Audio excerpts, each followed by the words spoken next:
bâtard, c'est lui le bâtard, c'est lui le bâtard. Ok Yes, ravi de t'accueillir aujourd'hui pour cette petite interview. Honoré d'être dans les interviews du Mordor. Et puis bah écoute, let's go, hein. On est parti.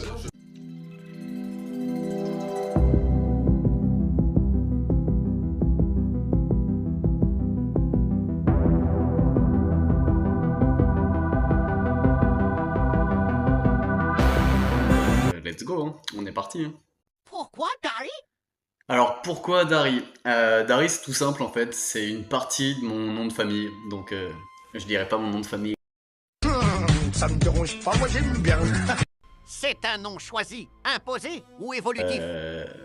Et du coup bah, c'est très simple, depuis que j'ai 10 piges, c'est le surnom que j'ai, le blaze, tout le monde m'appelle comme ça en fait tout simplement. Et quand je suis arrivé dans le milieu, je me suis posé la question. Alors au début, tout jeune, t'as vu, je me suis mis en mode Dari Colt, parce que ça faisait un jeu de mots avec Dari Cole.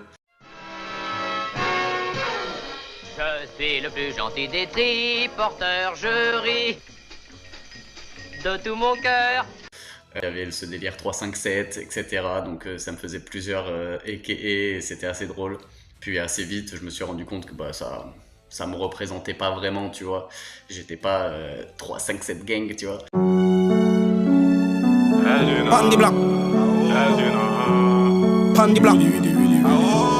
Madak. Je suis plus quelqu'un qui donne ma vision sur le monde, donne une partie de mon vécu, de comment je ressens les choses et je ressens le monde. Donc rien à voir avec quelque chose d'assez gang. Donc j'ai laissé de côté le Dari Colt et je suis revenu au simple, sobre et efficace Dari. Voilà. Si quelqu'un découvre ta musique, qu'est-ce que tu veux qu'il comprenne de toi en 30 secondes? Et c'est quoi la différence entre toi dans la vie et toi dans tes sons? Alors, qu'est-ce que je voudrais que les gens retiennent de moi en 30 secondes? Bah, tout simplement que je suis le même que tu vois sur les clips ou que tu entends que dans la vraie vie, tout simplement. Il n'y a pas de personnage, il n'y a rien, c'est juste moi. Donc j'aimerais bien que les gens captent ça direct. Face à l'état, on se tait pas. On parle de tout, on fait des débats. Je ne joue pas les thugs. Et si les gens se rendent compte que c'est l'humain avant tout et qu'il n'y a pas de personnage, il y a de quoi échanger, t'as vu? Est-ce que tu fais de la musique pour t'exprimer, pour réussir ou pour marquer une époque? Alors alors la musique, c'est une bonne question. Moi je fais ça, j'ai commencé on va dire parce que ben, j'avais besoin, tout simplement. J'avais besoin de mettre des mots MAUX sur papier, parce qu'il y a des parties de fin d'adolescence et début d'adulte qui n'étaient pas faciles. D'accord, voilà. Donc il a fallu que je mette l'armure.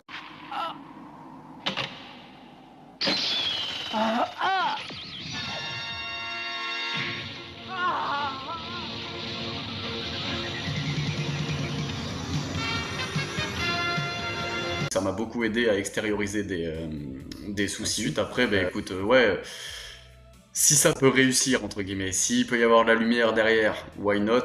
Je suis pas là pour ça, mais si je peux forcément vivre de ce que je fais, ce sera banger. Ouais, hein. On est d'accord. Mais en réalité, je cherche pas forcément à réussir. Vraiment, je fais ça parce que ça me fait plaisir, ça me procure du bien-être et de temps en temps j'ai des choses à dire, donc je l'ai dit et j'ai l'impression au moins d'amener ma petite pierre à Est-ce que l'édifice. la musique t'a sauvé de quelque chose ou au contraire t'a enfermé dans quelque chose? Ok, alors ben, comme je l'ai dit tout à l'heure, la musique elle m'a sauvé de quelque chose pour sûr. Mais la question est intéressante parce que forcément on se met un minimum dans une bulle artistique on va dire, que plein de gens ne rentreront jamais dans cette bulle. Et donc oui, on s'enferme forcément. Pendant une période j'ai senti que oui, je m'enfermais un minimum parce que ben, c'est vrai que finalement les 3/4 de tes rencontres ça devient juste des artistes ou des gens du milieu de la musique. Aujourd'hui je suis assez aguerri pour qu'il n'y ait pas que l'univers du son qui me parle et avec qui je fasse de réelles rencontres. Donc je suis plus du tout enfermé là-dedans, j'ai de multiples passions, donc en fait je m'enferme pas simplement dans la musique. À quel moment tu t'es dit « Ok, là c'est sérieux » Alors à quel moment je me suis dit c'est sérieux? Ben en vrai c'était avant de me lancer en solo. C'était avant, j'avais un groupe qui s'appelait Family Style. Et quand on est arrivé sur le deuxième EP, très clairement je me suis dit là il y a un potentiel. Il y a un vrai potentiel, ce qu'on est en train de fournir c'est un vrai potentiel. Donc potentiellement du coup ça peut devenir réellement sérieux. Il y a quelqu'un qui vient me voir et qui me dit comme quoi je vais commencer à avoir tu sais,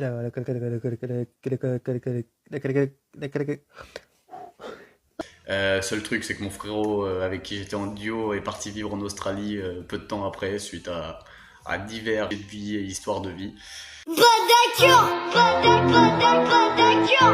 Et donc ça s'est arrêté. Mais c'était là que je m'étais dit que. Ensuite, j'ai repris ça en me disant que oui, potentiellement, ça peut réussir. Et ouais, vas-y, let's go. Si ça tombe, c'est de la bombe, hein, comme disait Kenny Arcana. Mais Je veux pas y bouger, mais si la lumière tombe, c'est de la bombe, dis-leur. pour l'instant, on y va comme as. Juste, on a besoin de dire des choses, surtout dans cette période qui est assez complexe, assez bresson. Tu serais qui aujourd'hui si t'avais jamais commencé la musique? Ouah, ça c'est une question de ouf ça. Qui je serais si j'avais pas eu la musique? En vrai, j'en sais rien bro, j'en sais rien du tout. Ça m'a changé complet, ça m'a fait devenir quelqu'un pas de différent de qui j'étais, mais ça m'a permis de m'assumer, ça m'a permis de faire plein de trucs à travers ma life, donc je sais pas du tout. Ça, je trouve que c'est juste un petit ouvrier qui fait rien d'autre que son travail dans sa vie. Non, je pense pas quand même, parce que j'étais quelqu'un d'assez curieux et intéressé par déjà le monde politique, etc. déjà avant, mais en vrai, j'en sais rien. Je peux pas te dire si ça serait vraiment différent ou non, j'en sais R.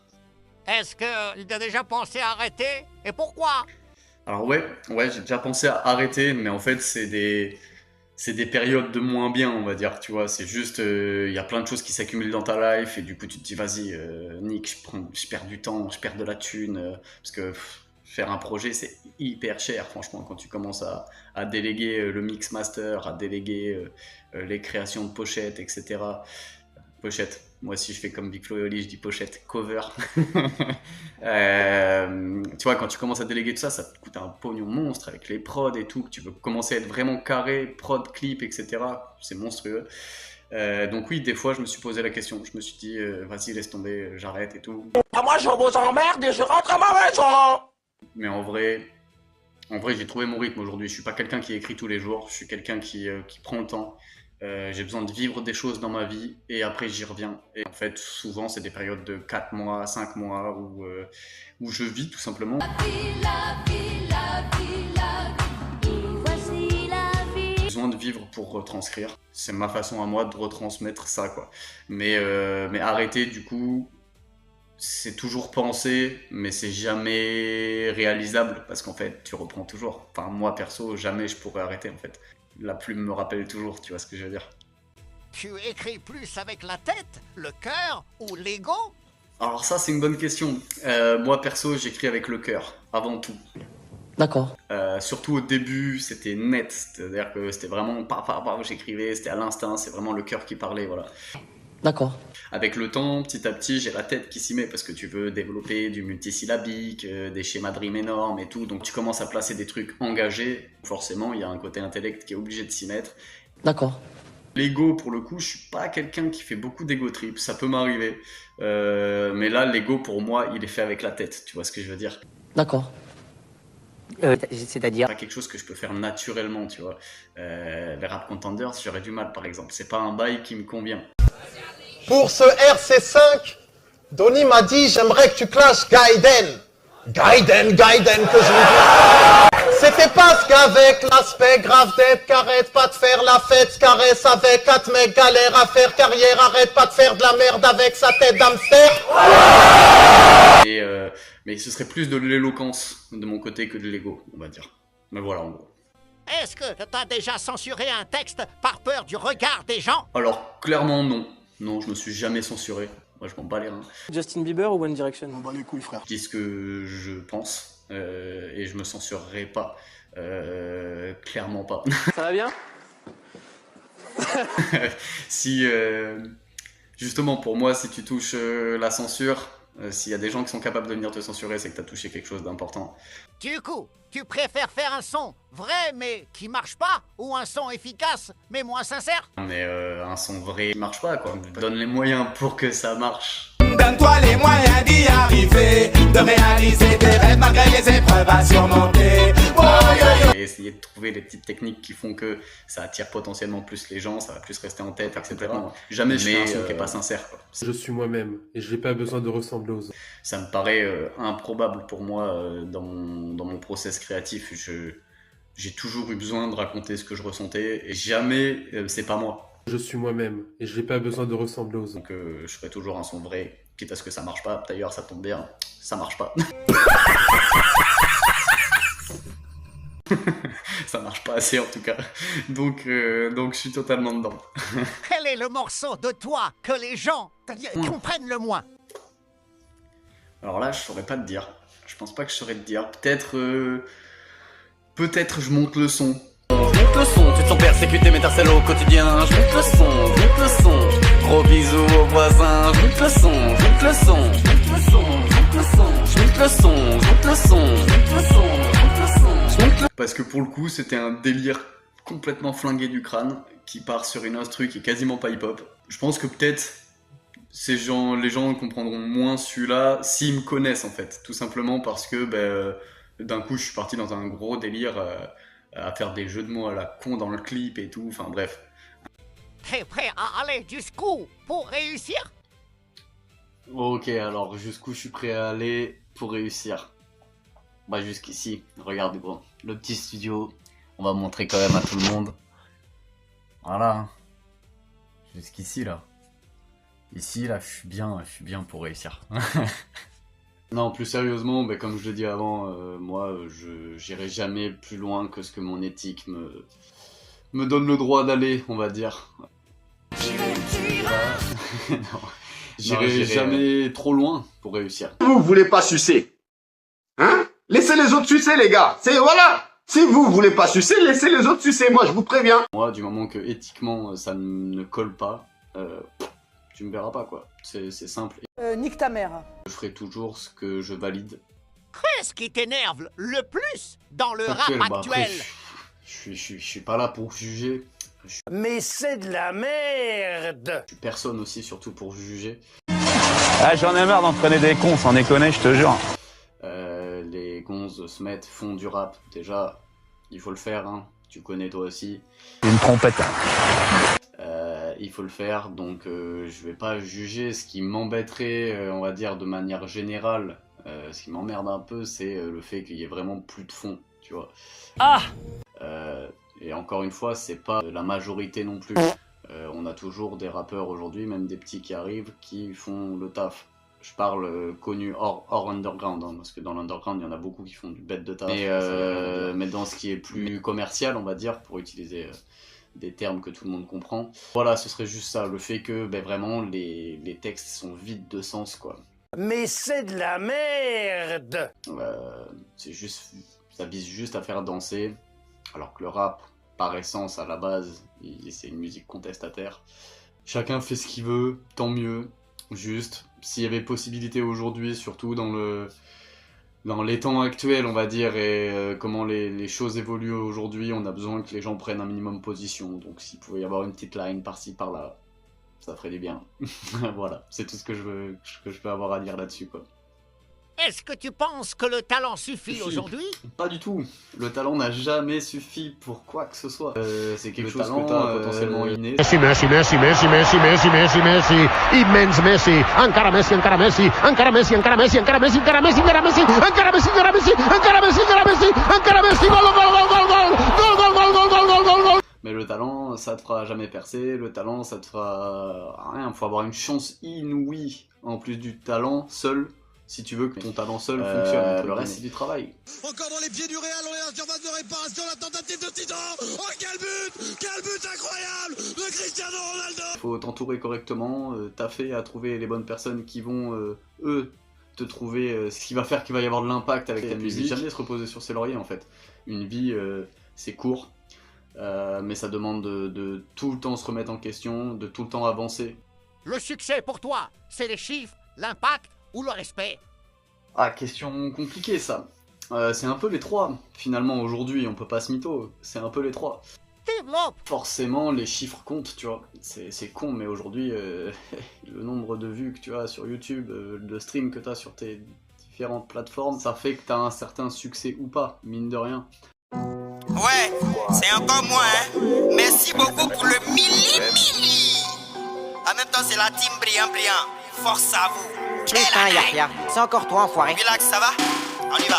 Après, pour moi, le succès, il passe à travers la reconnaissance. C'est-à-dire que comment les gens vont accepter le truc, le respect, comme tu le dis dans la question, que les gens vont avoir pour toi, ta musique, ta façon de travailler, etc., qui est bien plus importante. Et en tout cas pour moi, mon succès, il passe surtout à travers ça. Ça va être la reconnaissance des gens, on va dire. C'est quoi ton plus gros doute aujourd'hui? Ça dépend, si c'est musical ou pas. Si c'est pas musical, mon plus gros doute, c'est de voir comment la société évolue et de voir si on est capable de vivre ensemble, de continuer à vivre ensemble. C'est quoi vivre ensemble?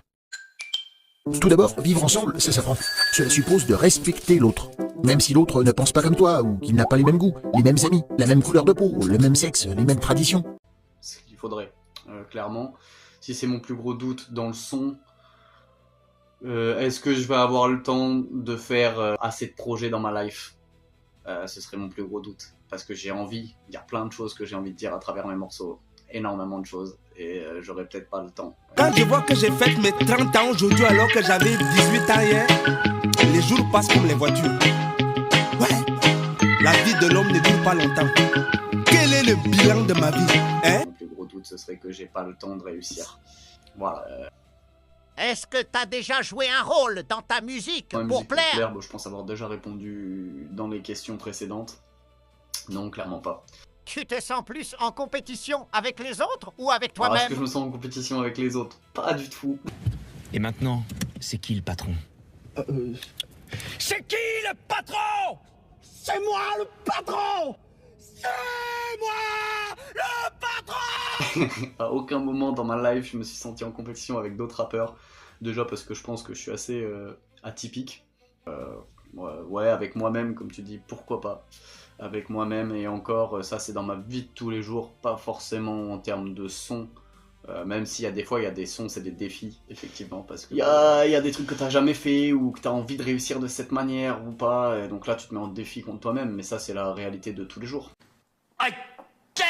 Il y a quoi que t'assumes pas encore, publiquement, dans ton parcours?